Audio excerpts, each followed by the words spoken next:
direct des studios de La Grange, votre émission cinéma qui ne parle que cinéma, qui retourne le cinéma. Le Juste Avis.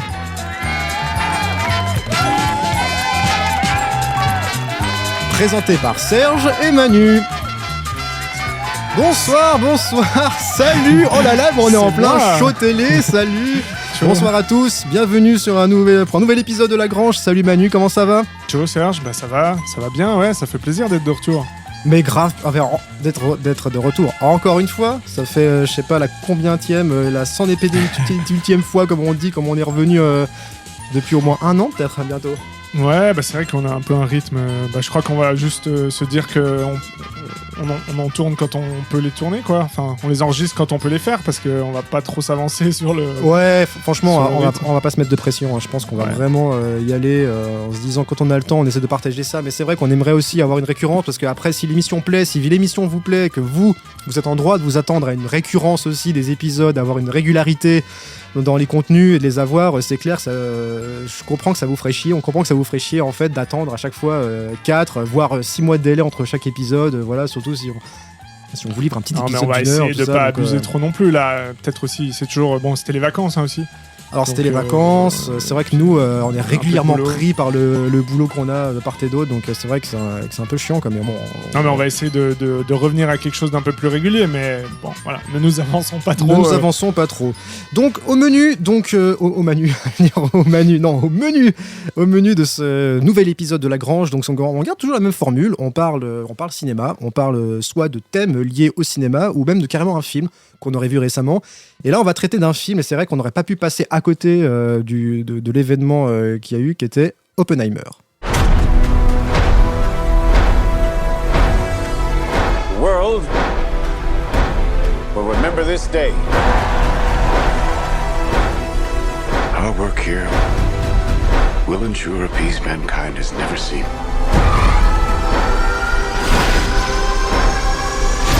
Until somebody builds a bigger one. You are the man who gave them the power to destroy themselves. And the world is not prepared. 8,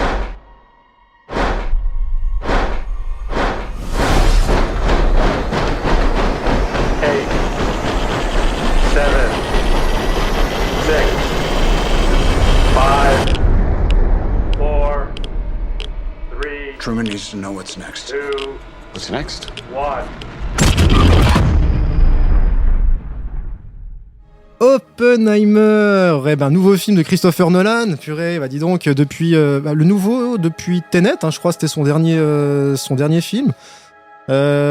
Du coup, dans les attentes, parce que ça, c'est vrai que c'était un film qui était pas mal plébiscité, il y a eu beaucoup de promotions, c'était vraiment vendu comme le gros film, avec pas mal de promos sur les effets spéciaux pratiques, comment il a été tourné, la longueur, les castings, tout ça. Est-ce que toi, t'en attendais, toi Manu, déjà, est-ce que t'en attendais beaucoup en fait, déjà, peut-être on peut redire un peu nos rapports par rapport à Christopher Nolan aussi, si on aime ce réal ou pas. Et du coup, voilà, quelles étaient nos attentes par rapport à ce film? Et pour toi, Manu, c'était quoi? Alors oui, moi, j'avais une grosse attente.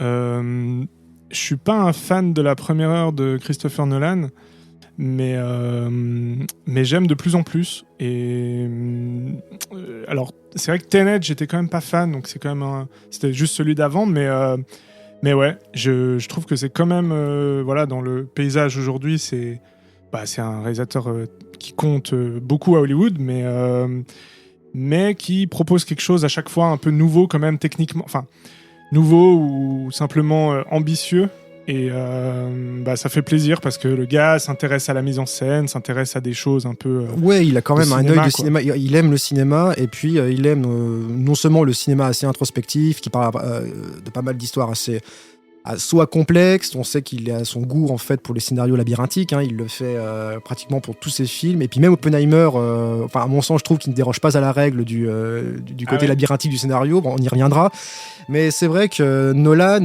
il s'est toujours inscrit en lignée, moi ce que j'appelle et ce que les gens appellent aussi sur le net, tu retrouves souvent ce terme de blockbuster intelligent, ça veut dire qu'il amène du grand spectacle avec justement un scénario puzzle labyrinthique qui amène quand même le spectateur à réfléchir et à plus s'investir. Il y a un côté Sherlock Holmes aussi, puis il a aussi l'art de manier le twist final qui peut te mettre un petit peu sur le cul. Mais c'est vrai que comme toi, de Tenet, moi aussi je l'avais vu, c'était le dernier film de Nolan que j'avais vu depuis, et puis Tenet, je trouvais qu'il était vraiment allé un peu trop jusqu'au bout du concept, du film concept. Ouais. Là, il y a vraiment il est revenu à ça, alors que moi, je préfère plus sa partie, justement, Dunkerque, Interstellar. Tu vois. Ouais. Oui, des films qui véhiculent peut-être un peu plus de sentiments et d'émotions, parce que Tenet, franchement, j'ai trouvé ça long, et puis il développait un concept du film, de remonter le temps, de faire le temps à l'envers. Déjà, tu vois, j'ai même zappé en fait quel était le concept du film dans Tenet. C'était ça, hein, c'était un peu le casse, mais à l'envers, de manière parallèle, en fait. Avec une rupture du temps, en fait. Il y avait une dissociation du temps, et tu pouvais remonter le temps pendant que les autres vivaient leur temporalité. Toi, tu la remontais. Et puis ça donnait c'est ça, il y avait coup, deux temporalités, je crois que tu pouvais aller dans un sens, mais ouais, comme toi, j'ai un peu des doutes là, tout d'un coup, du sens du film, mais je crois que c'était, il y avait deux temporalités. Disons qu'il y avait, en tout cas, il y avait un truc qui pouvait donner des idées sympas, en tout cas de mise en scène. On a vu qu'en plus, il a essayé de les exploiter, notamment, on pouvait le voir lors de séquences de course-poursuite qui se montaient sur différentes temporalités, où tu remontais le temps, plus le fameux assaut à la fin.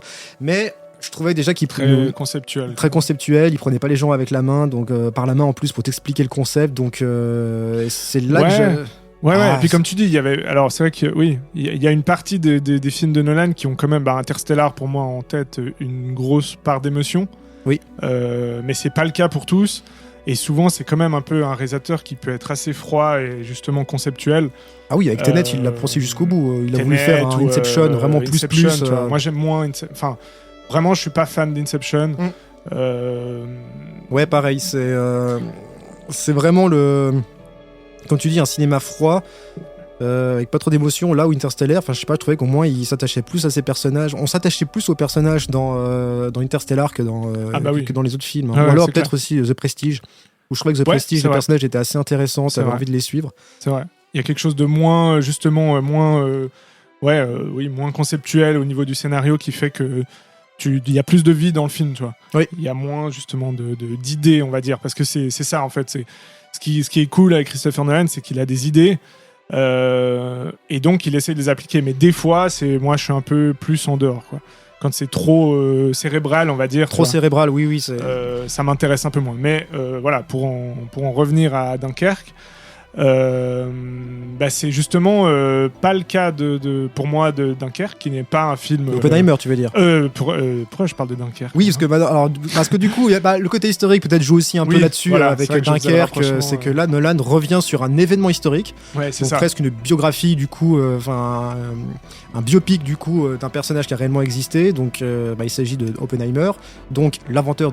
On résume vite fait. En gros, le film traite de la vie du professeur Oppenheimer, l'inventeur de la bombe atomique, en tout cas, qui a participé au projet Manhattan, ce qui a donné naissance aux fameuses bombes d'Hiroshima, la bombe atomique. Donc ça y est, avec les recherches qu'il a effectuées, l'humanité maintenant a accès à la bombe atomique, et ce qui en découle après derrière de la dissuasion nucléaire, qu'est-ce que ça va amener après pour la guerre froide. Mais il y a de contexte historique, mais ça parle beaucoup sur sa vie personnelle, sa vie politique surtout, et beaucoup moins sa vie.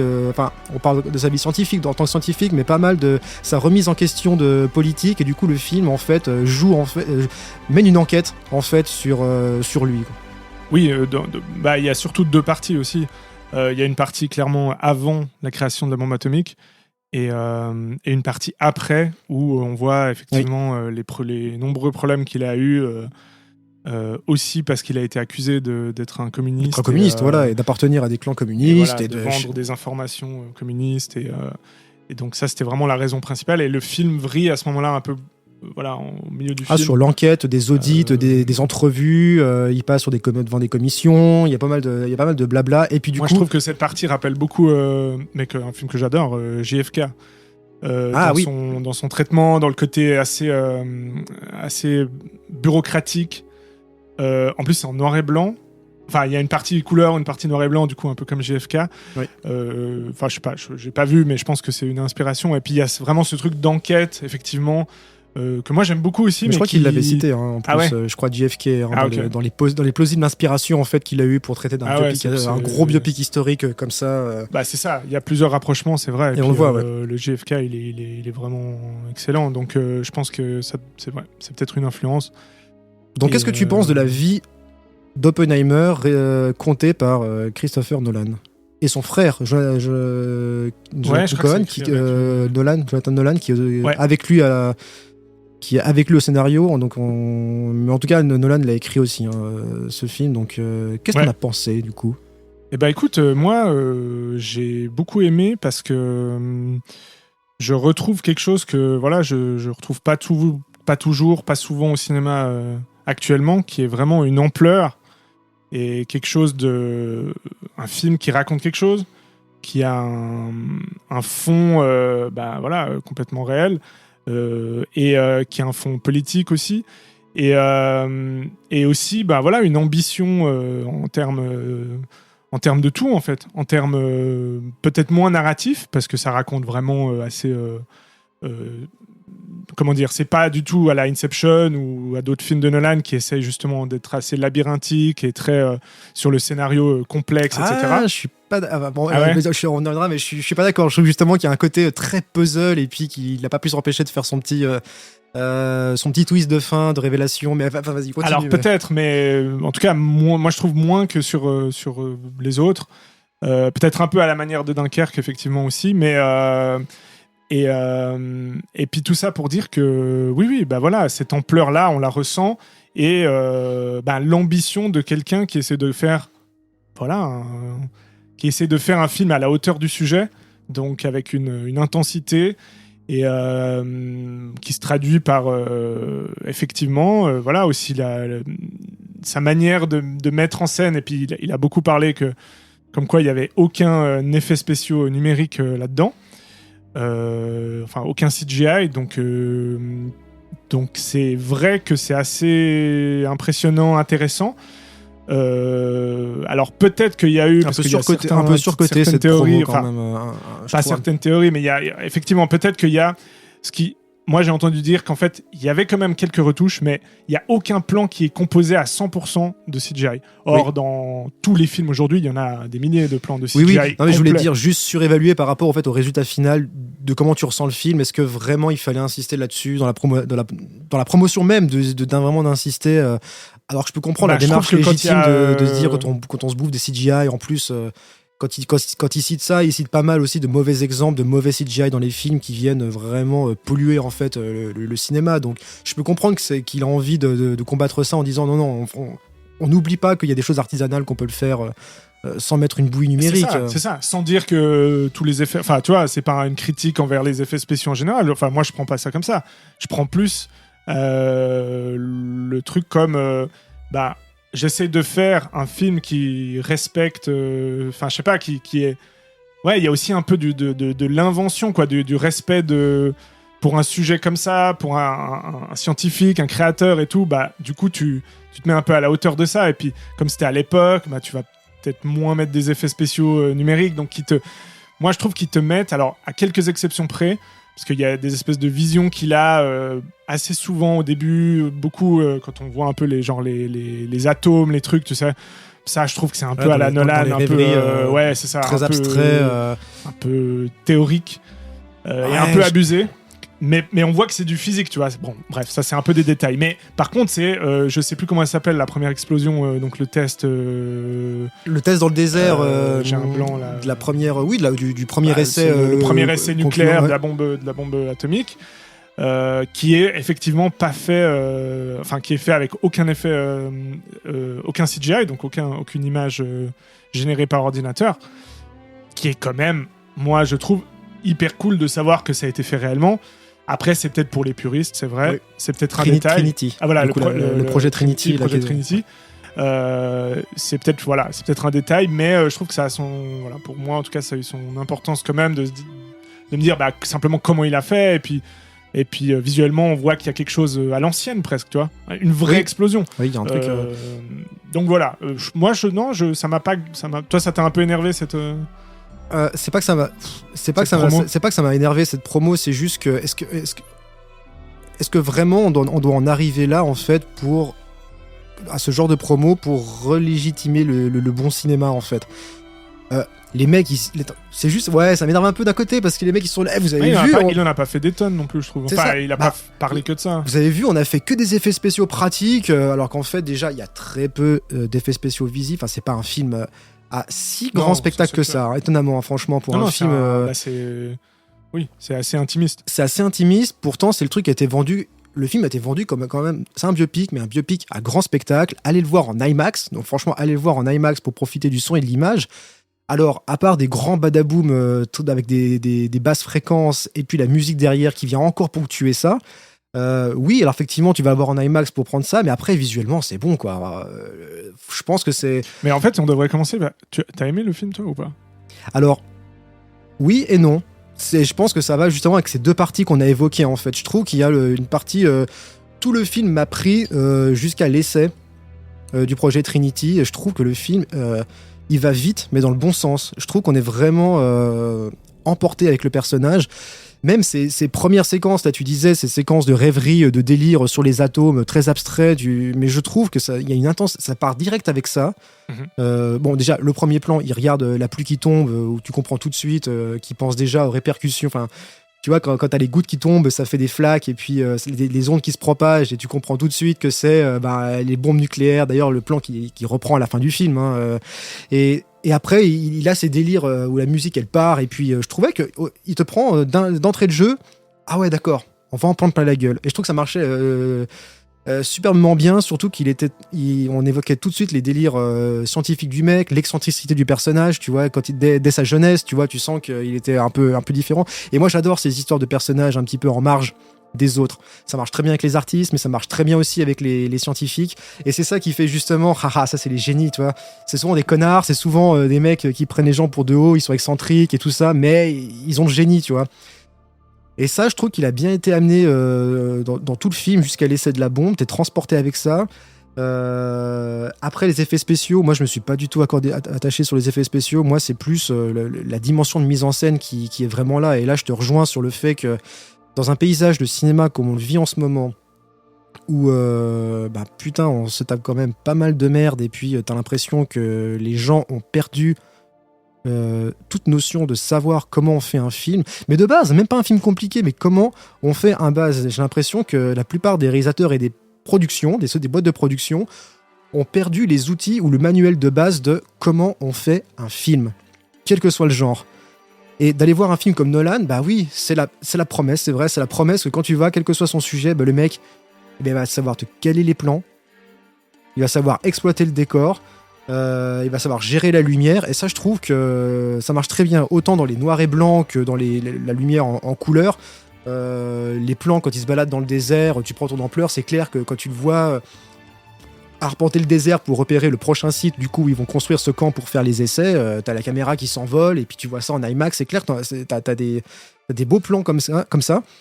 Et toute cette première partie, voilà, j'étais emballé, et après, effectivement, t'as atteint ce point culminant, en plus, je trouve, avec le dernier montage, au moment où le compte à rebours, où tout le monde se met en place et tout, ils vont larguer la bombe, je trouve qu'il y a une intensité dans ce compte à rebours, tout le monde se met en place, et moi j'aime... un petit hommage à 2001 d'ailleurs. Oui, c'est juste, ouais, il y a aussi ça c'est indéniable, mais je trouvais que, moi j'aime bien quand il y a plein de gens sur un projet, ça bouge de partout. Tu vois le résultat, et tout le monde s'implique. Et puis, c'est un peu comme si tu avais l'équipe de tournage qui accouchait de la bombe. Paf, la bombe, c'est Oppenheimer, c'est le film, tu vois. Ouais, ou les films de braquage où ils préparent quelque chose et puis à la fin, il y a le braquage. Exactement. Et ça, je trouve qu'il le fait très bien parce que Nolan, il a quand même l'art du montage. Hein, il sait quand même monter un film. C'est pas un manche, loin de là. Hein, franchement, on peut le reprocher d'être froid ou ce que tu veux. Il croit en ce qu'il fait aussi. Simplement, tu vois, il a la passion complète. Hein, ouais, ça... C'est ça, il se donne à fond. Et alors, voilà, il a comme n'importe quel auteur, il aura un style, il aura ce truc que on peut ne pas aimer. D'ailleurs, j'entends beaucoup de mauvaises critiques de gens qui aiment pas Oppenheimer. Du coup, on y reviendra sur peut-être si on justement comment les gens ont perçu aussi le film. C'est intéressant de savoir quelles seraient du coup les critiques, et puis non loin de l'idée de juger. Hein, on va pas vous juger sur ce que vous pensez, mais c'est intéressant de savoir ce que les gens aussi ont pensé. Mais c'est vrai qu'il y a pour moi il y a deux Christopher Nolan, quoi. Inception, Et Dunkerque, c'est radicalement opposé pour moi. Et je trouve que moi, je suis vraiment beaucoup plus Dunkerque. Pourtant, la première fois que j'avais vu, j'étais un peu mitigé. Et j'ai revu, et là, j'ai revu pour la 3e fois. Et j'aime de plus en plus. Et je trouve qu'il y a vraiment ce... Moi, je trouve mais il y a moins ce jeu sur justement le scénario tortueux et cette espèce d'artifice un peu qui... Je critique pas ceux qui aiment Inception, il n'y a pas de souci. Mais voilà, je trouve que c'est un peu artificiel pour peu de choses. Alors que là, Dunkerque et tout, ça vient aussi, c'est vrai que ça vient aussi simplement par la nature du sujet, puisqu'il raconte l'histoire vraie de Robert Oppenheimer. Toute la promo a été faite sur la gravité du sujet, sur le truc très... Ouais, mais ce qui défendait comme point de vue... alors, du coup, je termine juste. Du coup, la fin du truc, on arrive justement au point culminant, et après, effectivement, tu vois donc ce montage de la bombe, magnifique, l'explosion, du coup, voilà, ça y est, maintenant on tient, et là, il rend très bien aussi cette sensation où tout le monde, dans des silences, dans des regards perdus, maintenant, on détient la bombe atomique, c'est putain... Qu'est-ce qu'on a entre les mains là ? On a une faculté de détruire le monde, il flippe. Et il y a cette scène absolument juste bluffante de peur où tu vois les 2 camions qui chargent chacun la bombe, celle d'Hiroshima et de Nagasaki, et puis tu les vois partir, et puis tu sais que voilà, ces 2 trucs-là vont larguer et puis ils vont tuer des milliers de personnes. Et voilà, Mais ça, il y a un truc excellent, moi je trouve, à ce moment-là, c'est que si tu veux, il y a toute la première partie du film où c'est la création de la bombe atomique, donc c'est son projet, il y a quelque chose il monte une équipe, c'est vrai qu'il y a vraiment ce côté film de casse en fait. Ouais. Il monte une équipe de professionnels, c'est des scientifiques, c'est pas des braqueurs, mais c'est à peu près la même chose. Ah oui, c'est ça, oui, la séquence je recrute, constitution de l'équipe, tu retrouves ça, même dans les vieux films comme les 7 mercenaires où il faut constituer son équipe et tu vas voir chacun qui est spécialisé dans son domaine, là il y a chaque scientifique du monde entier, parce qu'il y en a plein qui viennent d'Europe, qui viennent d'ailleurs pour... Il dit je veux les meilleurs des meilleurs, je veux la crème, qui a bien été amorcé au début du film quand il faisait ses études, des conférences et machin, il repérait déjà les gens avec qui il voulait... Mais après, moi... Oui, mais tu vois, attends, juste pour finir, et une fois qu'il a fait ça, et que du coup, le premier, donc le Trinity, le premier test de la bombe nucléaire a lieu, si tu veux, lui, la scène est forte, etc., parce que on est avec lui et on est dans le truc de se poser la question, mais qu'est-ce qui va se passer maintenant ? Et on est comme lui partagé entre l'équipe. Ne lui appartient plus. Oui. C'est-à-dire que on passe de la scène la plus intense du film, et la scène émotionnellement la plus intense pour lui, qui est le point culminant de tout ça, qui réussit, tu vois. Donc c'est une énorme réussite, et en même temps, c'est une énorme... c'est horrible. Ah, mais c'est l'accouchement. Et c'est les deux en même temps. C'est le baby blues de l'accouchement. C'est que le mec, il est tellement préoccupé en fait par la frénésie de savoir ce qu'on peut faire techniquement. Tu vois, il faut réussir, il faut faire des essais. Ah ouais. Et à aucun moment, c'est un scientifique. C'est ça. Et à aucun moment, il a le recul. Et pourtant, des alertes à plusieurs reprises lui ont été faites par des amis, même comme Einstein, comme d'autres, qui lui ont dit putain, les gars, on vous préparez un truc de mort. Son ami le plus fidèle qui disait qu'il voulait pas participer au projet parce qu'il lui disait non mais écoute, je veux dire, tu te rends compte qu'on va faire un truc qui détruit le monde. Moi, je veux pas participer à ça. Et l'autre, il est là, mais en gros, mais qu'est-ce que tu fais chier ? C'est l'Amérique qui est en jeu, c'est nos droits. Donc le mec, il est complètement à côté. Et là, dès qu'il a largué le truc, comme tu dis, le point culminant. Et là, maintenant, il prend le recul. Ça lui appartient plus, donc il a plus... Mais tu passes de cette scène tellement intense à, en gros, à la voiture, la camionnette qui part avec l'autre bombe atomique. Et lui, il regarde comme ça. Lui, il regarde comme un con. Et le film passe dans une deuxième partie, en gros. Et à ce moment-là, lui apprend, comme tout le monde, par la radio, quoi, que la bombe a été larguée. C'est ça. Il est tellement plus... Il est plus dans le truc. Il est plus informé, il est plus du tout dedans. Ils l'ont complètement mis à l'écart. Maintenant, lui, il a fait il a réussi sa création. Et maintenant, ça appartient au gouvernement et ça lui appartient plus. Mais je trouve que cette scène, cette transition est tellement d'une violence qui glace le sang et voilà, ça fait partie de ces scènes comme ça, de ces moments très forts où tu te poses la question, et lui se pose un peu constamment la question de est-ce qu'il faut continuer ça pour la science ou est-ce qu'il faut juste simplement prendre conscience de qu'est-ce que ça veut dire, et du coup énormément de morts et donc voilà. Mais ça, tu l'as pendant un bref instant, et c'est là que je trouve où le film m'a perdu, c'est que très vite après, on en revient tout de suite à ses enquêtes au côté politique en fait de sa vie. Là où personnellement, moi j'aurais préféré que le film se concentre plus sur lui et peut-être plus l'aspect scientifique, l'aspect fou en fait de cette aventure.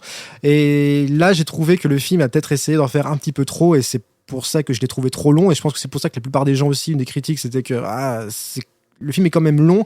Mais long, tu le sens quand même. Tu le sens sur la deuxième partie parce que, en gros, ils reviennent du coup sur son appartenance politique, sur sa possible trahison. Donc, en fait, il y a plein. Oui, parce qu'il a été accusé d'être un communiste et d'avoir. Oui, d'avoir vendu des secrets parce que. Voilà, parce que c'est quoi, son amant ou sa première femme, je sais plus, était oui, alors communiste. il a côtoyé des communistes, ça c'est sûr. Son frère aussi appartenait à des mouvements communistes. D'ailleurs, ça a fait grand bruit quand il a voulu l'engager sur le projet. Les gars, voilà. Mais ce qu'il y a, c'est que moi, ça m'a perdu parce que on aurait pu s'arrêter à cette scène en fait où tout le monde l'applaudit, puis il commence à péter un câble, tu vois, et puis ça a fait l'effet d'une bombe atomique, ces applaudissements, tu vois, où tout le monde est content. L'Amérique est limite, ça part limite en orgie, tu vois, à un moment donné, tellement ils sont satisfaits du projet qu'ils ont fait. Et là, et je trouve que c'est très bien. Et après, attends, on va vous rajouter 1 heure de blabla sur un montage parallèle de plusieurs séquences. Et c'est là que je trouve le côté puzzle, parce que du coup, on te ramène des scènes du début du film qui au début du film étaient placées comme ça avait aucun sens, et ça c'est très Nolan de te placer des scènes au début du film qui n'ont rien à faire là, mais quand t'arrives à la fin, bah du coup il te les ressort et puis il te refait le puzzle à la fin, puis là tu comprends le truc, en fait c'était pour ça. Tout ça en fait pour aboutir du coup à cette commission d'enquête avec fomentée par Strauss, le personnage de Strauss incarné par Robert Downey Jr. qui au demeurant, moi je trouve fait un super taf d'acteur. Franchement, ça faisait longtemps que je l'avais pas vu comme ça. Ah ouais, il y a un taf de maquillage, il y a un taf d'interprétation du personnage. Franchement, il est vraiment à fond dedans. Il est excellent. Il est vraiment à fond dedans, mais là du coup, est-ce que vraiment on avait besoin d'avoir ce twist? C'est moi qui ai fomenté ce coup contre Oppenheimer. Je trouve que ça, tu savais. Enfin, moi je savais pas, et je trouve que c'est vraiment important, tu vois. Ouais, mais ça, plus la bombe, je trouve qu'il y a un trop-plein en fait. Il y a un petit trop-plein dans le film quand même. Et c'est là que. Ouais, je vois ce que tu veux dire, parce qu'effectivement, c'est plus. Oui, ça change un peu de style aussi. C'est plus bureaucratique et tout, c'est plus voilà, peut-être un peu moins émotionnel. Le gars, il m'a embarqué tout de suite avec la bombe atomique et puis l'essai et puis machin, puis après faut digérer tout ça. Et moi je trouvais que le film pouvait se conclure là-dessus parce que tu venais de vivre un moment fort d'excitation, et c'est ça qui est génial parce qu'il met à l'épreuve le téléspectateur parce qu'il est excité avec eux, tu vois, pour cette bombe, puis finalement bah tu dis ah non putain, mais c'est horrible en fait. Oui, mais après derrière, non, attends, pars pas, il y a encore autre chose. Non mais là c'est bon, j'ai vécu mon moment. Pour moi, ça, tu peux pas éviter ça parce que c'est le contrepoint, c'est comment dire, le côté négatif de ce qu'il a créé. Il y avait l'euphorie au début, il y avait ce côté-là. Non, je trouve que ça sort complètement en fait du personnage d'Oppenheimer. Après, il y a plus Oppenheimer. Après, c'est un blablabla Strauss. C'est très centré sur Strauss. Okay. Parce que du coup, pendant toute la première partie du film, tu suis Oppenheimer. Ouais, t'es vraiment de son point de vue. Et deuxième partie, t'es très du point de vue de Strauss.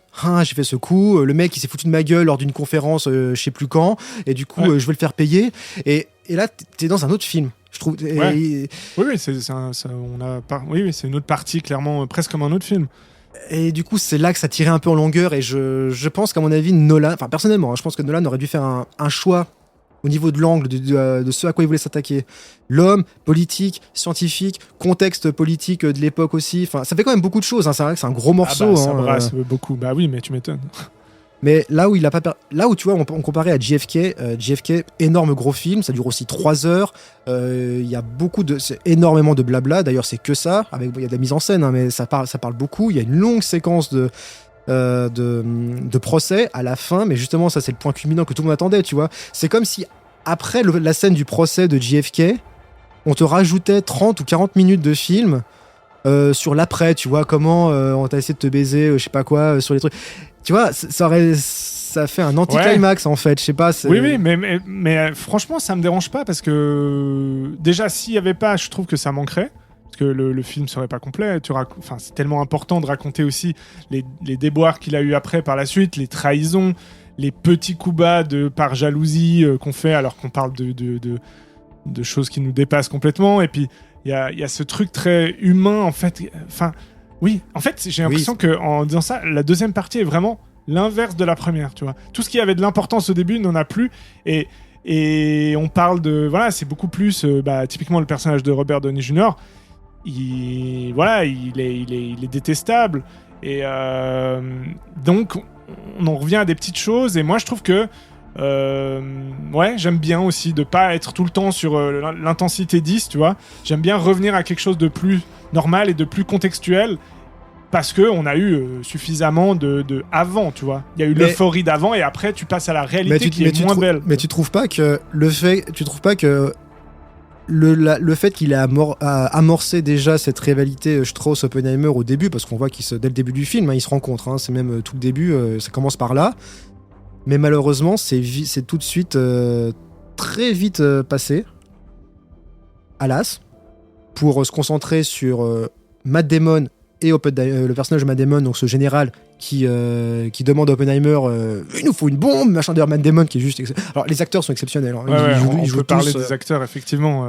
Donc le rôle principal, c'est Cillian Murphy, qui est vraiment excellent, hein. Excellent, qui physiquement s'est donné pour ressembler au personnage, donc c'est vrai, il s'est amaigri, il a une tête de quoi, qui s'est de malade qui a le cancer ou je sais pas quoi, et puis de gars qui s'en veut, on sait pas, il a tout le poids du monde sur les épaules, on dirait. Il y a ce truc vraiment très... Oui, puis d'une arrogance quand même. Le mec, justement, toute la première partie du film, le mec, il est d'une arrogance sans nom, tu vois. Il défie l'autorité, il renvoie chez les militaires. Non, c'est comme ça que je l'entends, machin. Oui, et puis en même temps, on sent qu'il raconte un peu son... Enfin, je pense que, voilà, il me semble qu'on voit quand même qu'il a une certaine estime de lui aussi, qu'il aime raconter son histoire, et il y a un truc comme ça où il contrôle un peu l'image, tu vois, le style qu'il a aussi visuel, avec son chapeau, avec sa pipe, etc. Je crois que c'est une pipe. Ou je sais plus ce qu'il a, mais en tout cas, il me semble qu'il fume tout le temps une pipe. Il a vraiment des espèces de codes. Donc, il y a quand même ce côté-là aussi. Il se sent quelqu'un d'important. Je pense qu'à un moment donné, il parle avec Einstein, et il y a un entretien avec Einstein, et il a ce truc d'ampleur. Je pense qu'il aimerait bien être à la place aussi de personnages aussi importants. Donc c'est ça qui le motive à...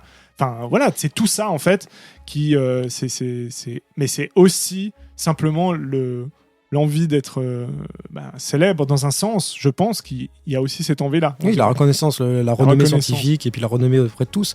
Mais ça, c'est parfaitement interprété par Cillian Murphy. Ouais. Et puis Matt Damon, comme tu disais. Matt Damon dans le rôle du... Trop bien. Matt Damon, de toute façon, il a toujours... pas revu comme ça. Ouais. Alors lui, il arrive très bien à cerner les Monsieur Tout le Monde américains, hein. La dernière fois que j'avais vu un gars un peu comme ça, c'était dans Stillwater, avec Ami Cotin, là, quand il enquête sur essayer de faire innocenter sa fille là, à Marseille, là, en France, et puis il incarne le mec du Midwest, il l'incarne superbement bien, un peu bourru, très monolithe, tout ça. Et là, il incarne le bourrin de service américain, très emprunté. De toute façon, je pense que le jeu d'acteur de Matt Damon est plus à prouver, hein. C'est des mecs comme DiCaprio aussi, c'est des mecs là, au bout d'un moment, ils peuvent pratiquement tout te jouer, tu vois. C'est pas pour rien que d'ailleurs que les grands, même Nolan le reprend plusieurs fois sur son projet. On l'avait déjà vu dans Interstellar, qui jouait très bien aussi. C'était un peu la petite surprise d'ailleurs à cette époque-là, parce qu'il n'était pas mis au générique, il n'était pas en promo, Matt Damon, pour Interstellar. Et là, tu disais, putain, mais c'est... Tu sais, quand ils ouvrent le caisson et puis ils voient les scientifiques, putain, mais c'est Matt Damon, c'est fou. Ouais, c'est vrai. Et du coup, grosse palme quand même à Robert Downey Jr., moi je trouve. Et Robert Downey Jr. donc incarne Levi Strauss, c'est ça? Non, pas Levi Strauss, mais Strauss. Je sais plus son prénom. Qui a lui aussi, bataille d'ego, qui a aussi lui envie de faire sa place, qui veut se faire sa place, et puis qui a été Lewis. Ouais, peut-être Levi Strauss. Levi Strauss, ouais. Je sais pas comment on dit, mais celui qui faisait des baskets. Non, je sais plus, ils faisaient pas des jeans. Ah oui. Non, mais c'est pas... Non, mais ça n'a rien à voir, je pense. Non. Ah oui, vous savez, les gars, parce que ça se trouve... c'est avec un V, et là, c'est Lewis. Non, mais il y avait ce truc, parce que voilà, il veut pas qu'on se souvienne de lui comme un fabricant de vêtements ou de chaussures, et puis il veut montrer qu'il est plus que ça. Donc c'est pour ça qu'il a voulu se hisser au Congrès. Et puis, il a été un peu moqué par Oppenheimer, et puis du coup, il l'a pas supporté, et puis il a bien décidé de se venger un jour ou l'autre. Et puis ça, effectivement, donc déjà, maquillage pour Robert Downey Jr., vieilli. Moi, je l'avais pas revu comme ça depuis Zodiac, quoi. Genre, Oui. investi, et genre le personnage, tu vois plus le. Bah oui, vraiment, parce tu vois plus On te l'acteur. l'a vendu en Tony Stark dans tous les films qu'il a fait depuis Iron Man. Hein, Ben, est-ce qu'on le voit ailleurs maintenant? Plus trop, hein, Bah, je crois. il y avait ce film, tu sais, Le Juge, avec Robert Duval, et puis Ok. qui est juge, et puis son fils, il a plusieurs fils, dont Robert Downey Jr. qui est avocat, et puis il y a une affaire où son père, qui est juge, est accusé de meurtre, etc. Et puis il va défendre son père au tribunal Ok. et tout ça. Et là, t'as l'archétype de Tony Stark. Tu vois ce mec, il fait des blagues, il est beau gosse, il a tout réussi, c'est le rebelle rocker. T'as l'impression, il dragouille partout, il se fait des meufs partout. Le mec, oui, ça va, c'est Tony Stark, quoi. Dans Sherlock Holmes, c'est Tony Stark. Oui, il y a ce truc un peu, voilà, de qui lui colle à la peau, dandy, quoi. effectivement, de gars de second degré et tout, qui fait des blagues. Un playboy de second il degré. est comme qui- ça, je crois, en fait. Il doit être comme En ça. vrai. Oui, il doit être comme ça. Mais du coup, il est pas comme dans ce film-là. Non, là, Il y a vraiment, il y a vraiment une intensité là aussi dans son jeu et un sérieux, quoi, qui. ah oui, et c'est là que tu le trouves qu'il a bien interprété le personnage, parce que moi, je vois l'homme politique, je vois le personnage plus que Robert Downey Jr. Et c'est là Ouais, que c'est ça. On oublie que c'est Robert Downey Jr. Ouais. C'est vrai. Donc franchement, bien. Les personnages féminins, les actrices ne sont pas déméritées non plus. Celle qui incarne, c'est Emily Blunt, qui incarne la femme d'Oppenheimer aussi, je crois, qui joue cette rentre dedans avec son passage magistral quand elle se fait interroger par la CIA ou je sais plus quoi. Puis en gros, elle les envoie chier parce qu'elle est en posture de femme forte comme ça, parce que on voit, elle regarde son mari qui est assis à côté, puis qui baisse les bras, qui a pas la force en fait de se battre contre tous ces bureaucrates, tout ça, parce que lui, il est sur un autre problème. Le mec, il est dépité, et puis sa femme, à plusieurs reprises, elle est là, mais putain, ils vont pas vous faire chier, on va leur montrer qui c'est qui a des couilles. Donc en gros, voilà, dans le couple, c'est elle qui a les couilles, avec cette belle scène où elle apprend que elle s'est fait cocufier un peu par Oppenheimer parce qu'il est allé revoir son ex, et puis du coup, il y a cette scène, mais maintenant, puis voilà, puis elle le moralise en disant mais baisse pas les bras, maintenant il faut affronter ça, et puis relève-toi. Enfin, elle porte vraiment un rôle très fort, quoi. Ouais, non, c'est vrai qu'il est une femme forte et femme importante dans la vie de Oppenheimer. Et puis, je sais pas si on l'a dit, mais en fait, la deuxième partie, qui est une partie un peu plus procès, c'est un procès, c'est très étrange. Parce qu'en fait, c'est un procès entre quatre murs. Il y a Dans une pauvre petite 3-4 pièce, gars contre lui, dans une petite pièce, parce que justement, il voulait éviter, il voulait éviter que ça fasse trop de bruit, donc faire un truc public, etc. C'était hors de question. Donc, ils ont gardé ça volontairement tout petit. Et, oui, mais entremêlé avec des scènes de commission d'enquête là à la Cour suprême. Ah oui, mais alors effectivement, il y a une scène au tribunal. Tout est mélangé. Et ça, justement, il a fait ces plusieurs scènes-là, puis il mélange. Il y a beaucoup justement de scènes entre quatre murs, vraiment dans Oui. un bureau Ah ouais, mais tout c'est petit, du où huis c'est clos, en fait c'est le du procès huis clos. qui a lieu. Et en fait, voilà, et c'est très bizarre comme c'est fait. Et y a pas, tout est vrai. Donc mais tu vois, ça, il le dit aussi. Le Strauss, il le dit. Voilà, on va engager tel mec. Et puis après, tu vois l'image du mec qui est engagé. Prévoyez une petite salle. Et puis tu vois qu'il prépare la petite salle. Enfin, tout est en gros. Je vous explique tout. Hein, vous serez pas perdu, hein, chers spectateurs. Vous inquiétez pas. ah ouais, tu l'as vu comme ça. Ouais, toi Et il a pas pu s'empêcher de faire son twist. Et moi, je retrouve en fait ce qu'il a essayé de faire dans Le Prestige. Rivalité de deux mecs. Moi, j'ai l'impression que c'est vraiment la même structure que Le Prestige, où à la fin du Prestige, t'avais l'entourloupe de oui. Christian Bale. Maintenant, t'as l'entourloupe de Strauss. Tu l'avais pas vu venir, hein, que c'est moi qui t'ai fait cette connerie. Puis l'autre, il dit mais tu l'as pas vu venir qu'en fait les gars ils sont derrière moi. Enfin, Oui, alors là où je peux te suivre, c'est qu'il y a toujours un truc chez Nolan qui, moi, m'empêche d'être à 100% comme un auteur que j'adore. C'est ce côté un peu petit malin, c'est vrai. il faut qu'ils mettent les gens sur le cul de manière Voilà, il y a- très un petit très peu cérébrale, tu vois. scénaristiquement, ouais, c'est vrai. en tapant du coude en disant maintenant t'as vu tout le puzzle là rassemblé, hein, t'es sur le cul, hein, je dis. Et ouais, il a pas pu voilà, encore une fois il a pas pu s'en empêcher, Oui, quoi, ça c'est vrai, mais ouais, là je suis un peu d'accord avec toi. Mais n'empêche, reste quand même un putain de grand film. ça fait plaisir, tu vois ça en IMAX, tu vois ça sur un grand écran, ça redonne envie d'aller un film qui raconte quelque chose, un film qui a une ampleur. Hein. Voilà, Ah je oui, vais non, pas me mais répéter, mais voilà, ça manque un peu, moi je trouve aussi. Et puis, du fait de, c'est pas que c'est tiré d'une histoire vraie. Il peut y avoir des films complètement nuls et inintéressants tirés d'une histoire vraie, mais Là, quand c'est bien fait, quand il y a une ampleur, et puis quand le sujet est tellement important, enfin voilà, quelque chose d'aussi gros, qui justement, on en parlait avant, qui jouait sur le succès du film un peu avec cette double promotion avec Barbie, donc ils appelaient Barbenheimer parce qu'il y a un tel contraste entre voilà, le gars qui a créé la bombe atomique et puis les Barbie. Ouais. Bon, alors après, ça, c'est des oui, trucs qui est très marketing. De tout temps, il y a eu des films comme ça qui s'affrontaient et tout. Maintenant, on c'est fait des trucs de c'est buzz vrai sur du rien, quoi. Mais l'idée, c'était d'aller voir les deux, ce qui était... Enfin, si tu veux, on l'a pas dit aussi, mais Christopher Nolan, de nouveau... d'aller voir les deux, en fait. Comment dire, il a vraiment ce truc de la salle aussi. Hein. Ça fait partie de ces quelques réalisateurs. Il y a Tarantino, il y a Nolan... Il y a, mais il aura son public, il aura ses... il y en a assez peu qui sont vraiment pour la salle, quoi. Tu vois, il y a vraiment ce truc de... Moi, je trouve... là, c'est filmé encore en pellicule, en IMAX, en 65 mm. Il y a vraiment ce truc d'ampleur. Parce que le mec, il a grandi, en fait, avec à peu près les mêmes références de films que ses compères, de Scorsese à Spielberg, en passant par Kubrick, surtout. Par Kubrick.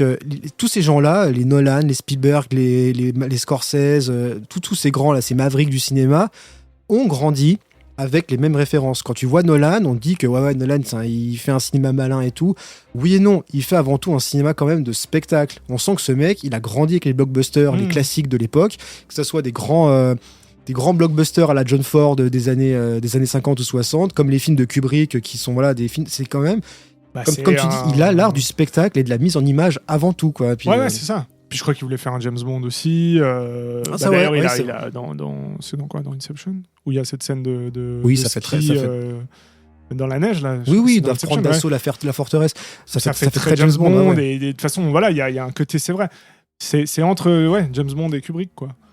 Nolan. Il y a un truc un peu comme ça, de super auteur. Mais voilà, je dis pas, peut-être que certains films, je n'hésiterai pas à dire qu'ils sont que j'aime pas, mais je trouve que c'est quand même quand tu en arrives à essayer de faire des choses comme ça et avoir une liberté totale, il y a un petit peu, pas dans le résultat final, mais il y a un petit peu de Kubrick là-dedans, de ce côté de contrôle et de vouloir surtout faire le cinéma à son image. Surtout dans Interstellar. Je pense que la plus grosse empreinte de Kubrick, aussi, tu la vois dans Interstellar. Il y a un côté grande station là qui aussi, tourne dans les moi je trouve là aussi. Oui, complètement. Il y avait des références. Moi, j'ai vu des références à 2001 dans ce film, avec à un moment donné, je vais pas raconter, mais il y a une petite scène avec le son. Dans quelle partie là t'avais vu ça? Justement, dans l'explosion de Trinity là.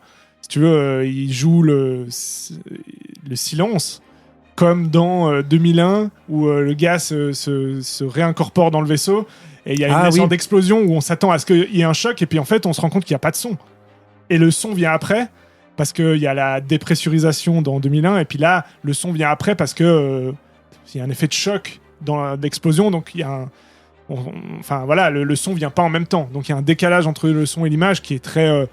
moi j'aime bien, c'est des sortes de petites touches un peu expérimentales, on va dire. Oui, puis c'est très cérébral. Dans un blockbuster qui... Voilà, quand c'est réussi, c'est cool.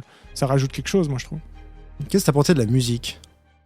J'ai bien aimé. Parce que là, ce n'est pas Hans Zimmer qui fait la musique, c'est un compositeur nordique, j'ai plus son nom, ça va me revenir. Voilà, Ludwig Göransson. Ludwig Göransson, qui avait déjà fait la musique de Tenet, pour Nolan à l'époque, et là il rempile sur Oppenheimer, donc ça commençait à sonner Hans Zimmer. Ouais, je pense ça sonne un peu Hans Zimmer. Vraiment, Mais c'est vrai. Mais alors je sais pas pourquoi, mais des fois Hans Zimmer... j'allais dire des fois ça marche Hans Zimmer. Avec Nolan, ça marche. Ça marche quand même des fois, tu vois. Parce qu'en fait, et là, je comprends en fait que ces deux-là, bon là, on digresse un petit peu sur Hans Zimmer, Nolan, mais ça participe après avec le genre de film de Nolan, avec son cinéma. C'est que ça renforce. Donc, vous savez que Nolan et Zimmer, c'est les deux comparses. Hein. Ils ont pratiquement fait toute leur filmographie ensemble. Donc voilà, c'était le compositeur attitré. Donc c'est des mecs qui matchent. Comme un John Williams avec Spielberg, là t'as Nolan avec Hans Zimmer, et je trouve que les deux fonctionnent vraiment de la même manière. C'est que Hans Zimmer, il a une façon de rythmer la musique sur une répétition, sur un rythme continu qui peut durer à l'infini et qui ne s'interrompt jamais. Nolan, je trouve que son cinéma, c'est ça, c'est un cinéma qui est tout le temps sur un truc un peu lancinant en musique. Et il n'y a jamais de point de rupture. À quelques moments dans Oppenheimer, il y a des instants où la musique s'arrête, mais c'est beaucoup un montage musical. C'est un truc, et ça peut durer pendant tout le film. Dans Inception, c'était souvent le cas. Interstellar aussi. Dans les Batman aussi, il y a beaucoup ce truc de. T'as l'impression que. Dunkerque aussi. Dunkerque aussi, c'est la répétition et la musique en boucle et ne s'arrête jamais. Là où t'as par exemple d'autres films où tu as une scène intense avec une musique, t'as qui part comme ça et après, toum, plus rien. Donc t'as un peu plus de relief dans le film. Là, t'as un truc sur un. Ce qui fait que. Moi, je trouve que j'ai toujours eu cette sensation avec les films de Nolan que c'est. Sur le même ton un peu. Sur le même ton et qui s'arrête jamais. Oui, c'est vrai que des fois c'est trop. Quand les personnages parlent et tout, en termes de musique, il y a toujours un tapis sonore. Ce qui fait que le film défile. Ça va à une vitesse. Hein. Le film, c'est. Oui, mais un peu trop des fois. Un peu trop rythmé ou un peu trop justement clipesque quoi presque. C'est ça. C'est le personnage rentre avec une musique. Il y a une scène de dialogue en musique. Après plan suivant, on passe sur un autre truc sur la même musique. Mais je trouve que là, il y avait un peu plus, ou en tout cas, alors j'ai eu l'impression qu'il y ait un peu plus de silence justement, un peu plus de césure, mais de légèreté. Enfin, tu vois, de minimalisme. Et c'est pas uniquement typiquement Dunkerque, c'est un peu il y a quand même beaucoup. Enfin, on dirait qu'il y a toujours ce clic là de l'horloge dans le fond. Avec une espèce d'intensité où t'es là, attends, mais calme-toi 2 secondes, tu vois. Oui, non mais je trouve que des fois ça mériterait d'avoir un peu plus de relief, des fois de s'envoler sur un truc, un truc d'intense, et après ça redescend, pause. On peut laisser du silence. Et après ça repart sur un truc, tu vois. Non, c'est. Ouais, mais tu vois, la deuxième partie, par exemple, elle est déjà plus comme ça aussi. Il y a plus ce truc d'intensité sonore un peu, tu vois, qui est en crescendo. Ouais, mais moi je trouve qu'il y a une régularité. Timing de coupe dans le montage de Nolan qui est presque mathématiquement trop régulier. Je sais pas, moi ça m'effraie. Enfin, non, ça m'effraie, c'est fort de dire que ça m'effraie. Ouais, je vois ce que tu veux dire. C'est un peu carré, quoi. Ça m'angoisse de régularité, de timing. T'as l'impression que, bon, à mon avis, on fait l'expérience. C'est pas le cas. Mais si tu chronomètres les coupes, la durée des coupes, elles seront toutes là. Ça se trouve, elles durent toutes 5 secondes, tu vois. Bon, on exagère, mais. Ouais, je vois ce que tu veux dire. Ce qui fait il y a un truc un peu mathématique. Mathématique de film. Et ça, c'est depuis le Prestige, même avant, depuis Insomnia, avait déjà ça. Ah ouais, Insomnia, le Prestige a beaucoup ça aussi, sur du. Tu vois. Ah ouais, mais alors, ok. Ouais. Oui, je vois. Et ça peut durer pendant tout le.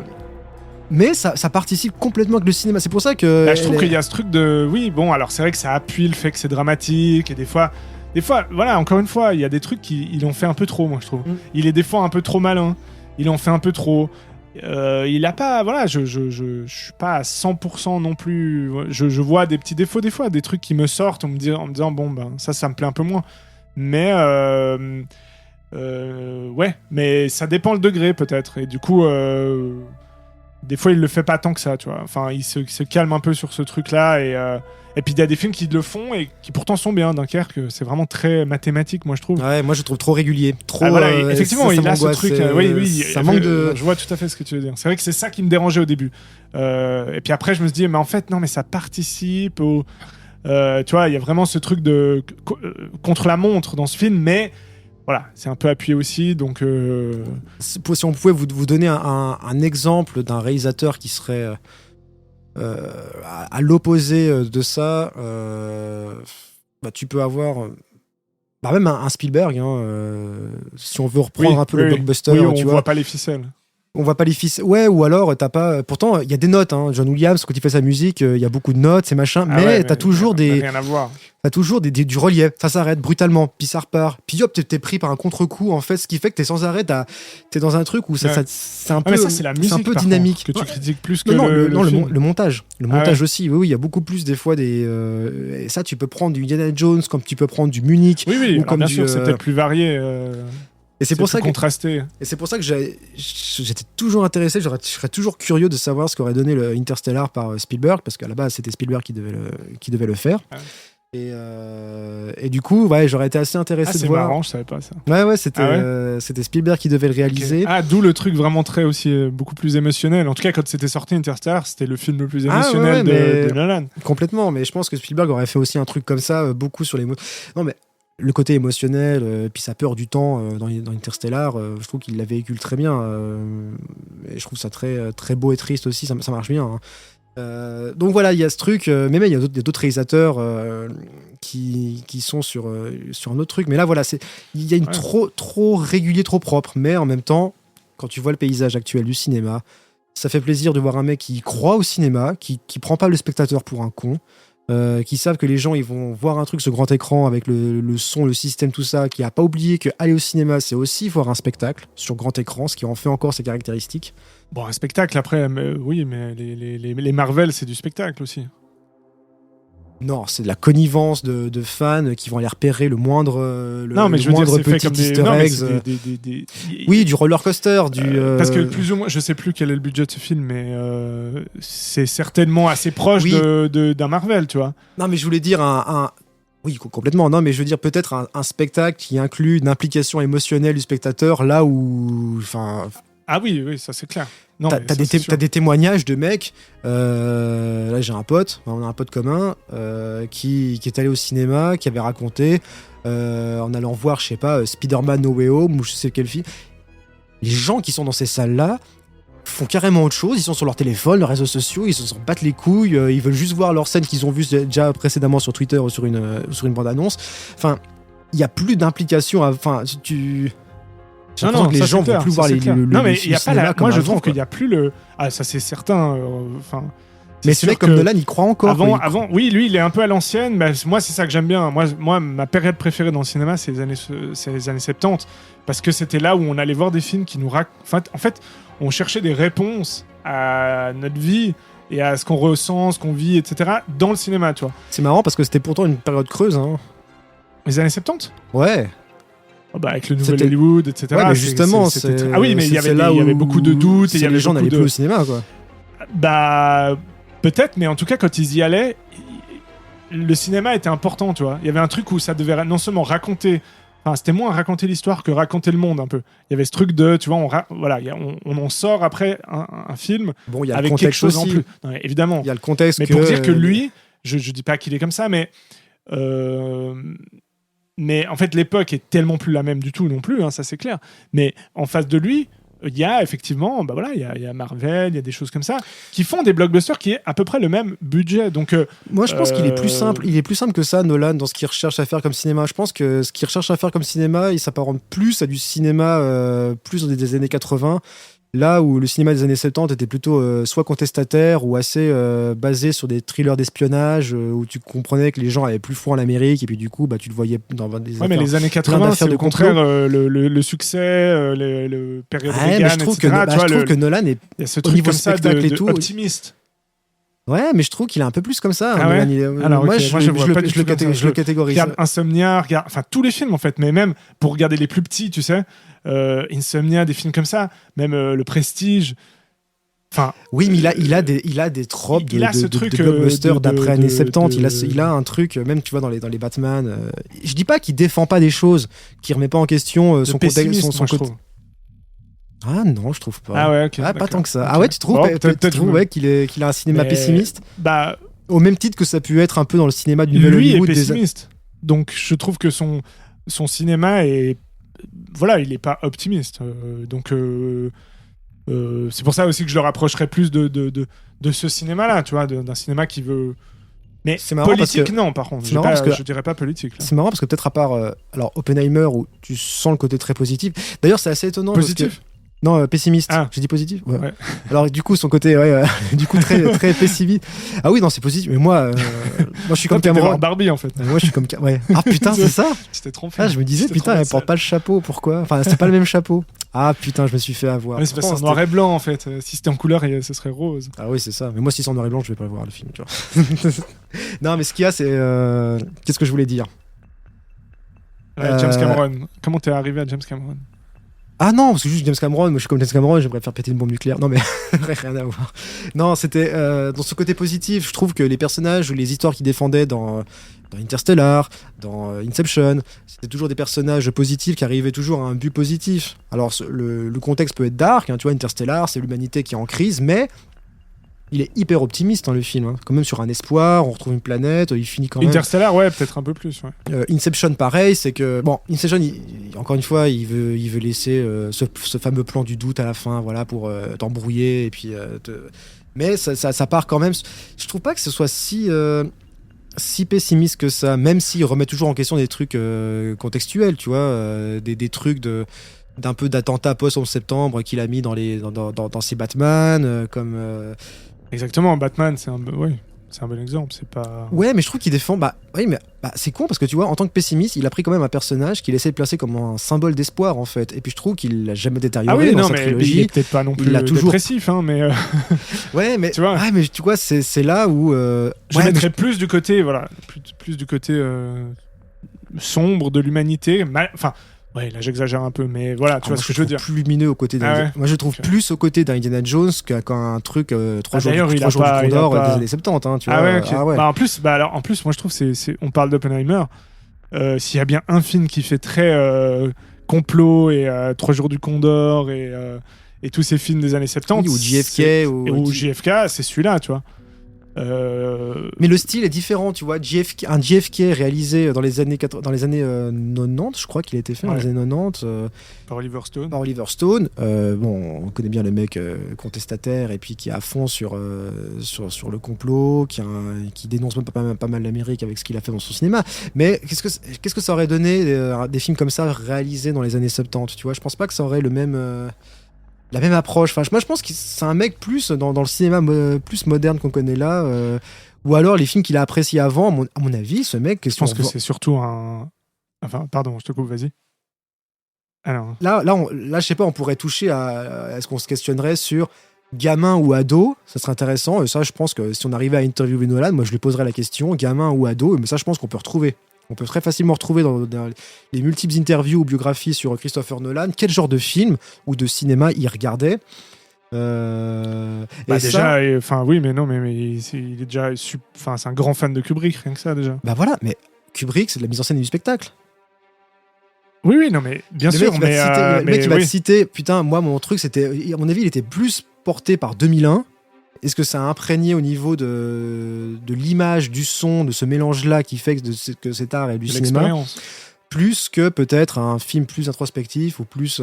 Ah non, mais ça, c'est clair qu'il a le côté spectacle, mais peut-être que ce que tu dis, c'est aussi simplement son côté un peu, tu vois, dans le monde actuel, et il est pas bête, etc., commercial, on va dire, simplement aussi des contraintes qui font qu'il met pas le petard... Enfin, tu vois, il y a un truc un peu où la fin peut sauver, ou pour revenir un peu plus positivement, on va dire. Mais moi, honnêtement, ça m'a peut-être étonné. que c'est pas tous les films. Mais bon, c'est vrai que là, en parlant d'Oppenheimer, tout le ton, le film, etc., et il peut pas en être autrement. Mais c'est quand même plutôt dans la partie sombre. Hein.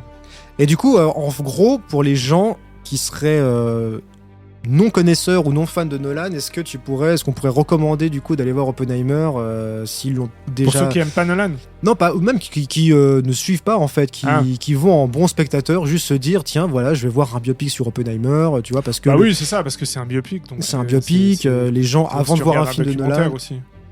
Voilà, donc est-ce qu'on pourrait leur recommander? Est-ce que toi tu leur recommanderais le film quand même? Ah bah à fond, moi non, mais je recommande à fond. Même ceux qui aiment pas trop Nolan, hein, ou moi j'en faisais un peu partie. Et de plus en plus, voilà, là de nouveau, ça m'a bien réconcilié avec lui. Mais sans non plus être... voilà, j'ai toujours un truc qui fait que... je sais pas comment dire, je suis pas non plus... je donne pas un 10 sur 10, tu vois. C'est marrant parce qu'on est arrivé à la note justement du film. Ça fait très bonne transition. Non, mais les gens peuvent aller le voir, même s'il faut juste qu'ils soient prêts à... Je dirais 8,5 sur 10, tu vois. 8,5 ? Ouais, je donnerais ça aussi, ouais, un 8,5 sur 10 parce que honnêtement, ça reste du cinéma, c'est quand même toujours... c'est suffisamment intéressant justement. En plus, ce qui marche bien, c'est un contexte très intéressant. enfin que tu peux suivre, tu vois, c'est comme l'assassinat de JFK dans les années 60, les trucs de guerre froide, de trucs post-guerre, Oui. ça marche super bien. Et C'est puis là, la très bombe atomique, cinématographique c'est aussi. ouais, complètement. Donc C'est clair. Non, et puis voilà. Et puis non, mais voilà, on l'a déjà dit. Hein. L'exploit quand même de cette explosion de la bombe atomique. Moi, je me demandais quand même avant comment il allait faire simplement, parce que de dire allez voir mon film, il n'y a pas de CGI, alors qu'il parle de la première bombe, de la première explosion atomique. T'es là, bon, ok, mais en ça, fait, tu vas pas pouvoir l'exploser pour de vrai. Donc, comment tu vas faire? Donc, voilà, moi, il y a un petit challenge. C'est vrai que j'ai été assez pris par cette histoire. Toi, peut-être moins. ah ouais, mais- alors moi ça m'a complètement. Moi aussi, hein, j'étais pris par la promo. Alors attends, est-ce qu'on va aller voir du coup ces fameux plans sans CGI? Effectivement, est-ce que Après, c'est Mais des je trouve- explosions, hein, donc Ouais, on mais en ça- faisait à l'époque. c'est un C'est faux. juste Moi, que c'est un retour un peu en arrière, quoi, un truc un peu artisanal. Ouais, qui se fait mais plus. je trouve qu'en même temps c'est d'une discrétion. Enfin, Oui, je vois pas mais pourquoi c'est en ça que fait j'aime bien, on en fait, le- c'est que on le- c'est pas, il y a pas énormément de plans comme ça, et puis ils pourraient pas les faire de toute façon. Ah bah alors c'est la promo. peut Alors faire, alors c'est plus tout le tapage qui a été fait autour de ça parce que franchement, honnêtement. Ouais, mais dans après un film quand comme ça, un film te, oui, bah c'est le jeu de la promo aussi. Il faut trouver franchement, un. le truc aurait été fait un en angle. full. Le truc aurait été fait en full CG. T'aurais pas Déjà, de j'aurais différence. pas vu la différence. Non, À mon avis, c'est un truc pour faire Enfin, parler de lui, si. pour faire parler du. Non, Si. t'aurais pas fait là. Non, si t'aurais pas vu la t'aurais vu, différence. parce que tu vois pas Et les le- mêmes plans. Non, je te jure. Ah si si. Tu vois qu'il y a si, un si. truc un peu. Enfin, moi en tout cas, j'ai eu. Alors peut-être que ça joue que je le savais, mais tu vois qu'il y a un peu le truc des plans qui sont moins parfaits, tu vois. Moins. En fait, quand il y a un CGI, tu peux préparer ton plan comme tu le veux, comme tu l'entends, hein, que ce soit un plan large, je sais pas, la proportion, etc. Alors que là, c'est moins contrôlé, tu vois. Tu sens qu'il est plus dépendant d'une caméra. Moi, j'ai senti ce truc, mais alors oui, je suis d'accord que peut-être pas tout le monde va voir ça. Ça reste du bricolage. C'est un effet pratique peut-être, Bah, justement, mais ça mais tu reste un le truc sens. contrôlé et fait. Ouais, mais je pense qu'il y a d'autres trucs plus problématiques dans ce que le film Oui, essaye c'est un d'aller au détail niveau en de l'histoire. soi, c'est un détail. Franchement, oui, mais Non, tu vois, c'est clair. ils ont quand même vendu le film beaucoup là-dessus. C'est ça qui est étonnant, tu vois. J'ai dit, mais Bah, il y a eu une explosion, hein, donc, en gros. Donc voilà, voilà. c'est pas. Donc, pour Mais- vous dire, mais si quelle vous avez pas, scène, quand même. pour vous dire, voilà, la scène est belle, mais pour vous dire, n'allez pas chercher effectivement la petite bête de savoir CGI pratique, pas pratique, effets spéciaux en effets fixes à un ordinateur ou Oui, ça c'est vraiment. parce qu'on est un peu des geeks honnêtement, de la technique aussi. Ouais, franchement, honnêtement, quand vous voyez ce film, vous vous en foutez. Honnêtement, vous oubliez le truc. Hein, c'est, Oui, bah tant mieux. Et tant mieux. C'est que ça réussit. Voilà, Donc, voilà. on arrive à la fin de un bel épisode. Bon, on a fait 1 heure, franchement, mais je pense que ça valait le coup. On avait dit maximum une demi-heure, bah très bien. On est au double. non, on avait, Non, on avait dit maximum 45 minutes. non, mais on savait que c'est du gros morceau. Les films comme Nolan, justement, ça fait du bien d'en parler parce que c'est des films qui méritent qu'on en parle, quoi. Donc, Non, mais oui, et puis bon, bah écoute, peut-être qu'on n'a pas que dit de la merde, je sais pas. J'espère. Si vous êtes encore là, c'est que voilà. Si vous êtes encore là, ça a pas trop ben, mal marché. ouais, bon, ça fait chaud au cœur si vous êtes encore là. Si vous nous avez déjà pas oublié. En tout cas, on arrive à la fin de cet épisode de La Grange. Donc, on résume à peu près la note. 8, 8,5. On sait bien que les notes, ça veut tout et rien dire. Voilà, je pense qu'on a donné. 8,5, 9, allez. 8,5, 9. Ouh, il est généreux. Ouais, je pourrais mettre un 9. Ouais, non, mais ça vaut le coup, franchement, ça fait partie des films à voir. Ça fait toujours plaisir. En plus, c'est vrai, quand t'attaques avec un côté Barbie, je ne l'ai pas vu, je ne vais pas juger, mais honnêtement, moi, ça me donne pas envie. Puis le truc Blue Beetle et tout, là, sur le super-héros, machin. Enfin, voilà, quand t'as ce genre de film, ça fait quand même plaisir d'avoir un bon biopic solide, voilà, qui prend pas les gens pour des cons. Ça fait quand même plaisir, quoi. Non, mais il y a Flash. Heureusement. Oh, qu'il y a putain. Flash. Ah. Alors, si vous êtes sages, les amis, on vous fera un petit épisode bonus sur Flash. Parce que Manu a vu Flash. Moi, je vais essayer de le rattraper pour essayer d'en parler. Et on vous fera, si vous êtes sages, Non, non, mais on vous il faut fera un- vraiment, mais c'est pas possible. On Mais n'arrive pas à si. ne pas parler d'un Marvel dans un. Mais si, mais Manu, il a quelque chose. Quand même arrêter, Je vous le dis, On là, abuse. Manu, il a un truc à exorciser. Il faut qu'il en parle, en fait. Je pense qu'il a besoin de parler de ce film. Il a besoin de parler de l'expérience qu'il a vécue en allant voir Flash. Donc, je pense que ça mérite d'exorciser ça en faisant une émission. Je suis pas sûr. On verra. En tout cas, vous allez, comme d'habitude, vous retrouvez cet épisode de La Grange, pas pareil, sur notre podcast La Grange, sur tous les sites de podcast. Aussi, on va là aussi s'employer à rediffuser aussi ça sur YouTube, parce que c'est quand même pratique aussi sur YouTube. C'est même ce qu'il y a plus pratique pour réécouter les émissions. N'hésitez pas aussi à lâcher des commentaires, de proposer des idées de films ou de sujets que vous aimeriez bien que vous aimeriez bien qu'on aborde aussi dans La Grange, comme d'habitude. Donc, n'hésitez pas à lâcher les commentaires. En plus, si on a des commentaires, ça peut faire aussi redorer la chaîne et puis avoir un peu plus de visibilité. Donc pourquoi pas, nous on est toujours preneurs. Ouais, bah oui, à fond. Non, mais nous, on est oui. Mais après, on le dit et, après, on on n'a dit, pas forcément et- de commentaires, alors je suis là. Et après, on va ils arrêter s'en de le foutent, dire. alors tu vois. ils s'en foutent. En fait, on a personne qui nous écoute. Moi, je connais Bunny, que je salue, et puis bah voilà, quoi. Mais sinon, qui On a une fan, Allez, c'est bien. voilà, allez, big up à Bunny. Big up à Bunny. Voilà, c'était la fin de la grange. Ciao à tous. On vous dit à la prochaine. Prochain épisode. On sait pas quand. Hein, mais du coup... Non, mais il arrive très Non, vite. on va essayer de faire ça bien et vite. Yes. Ciao Manu. Ciao.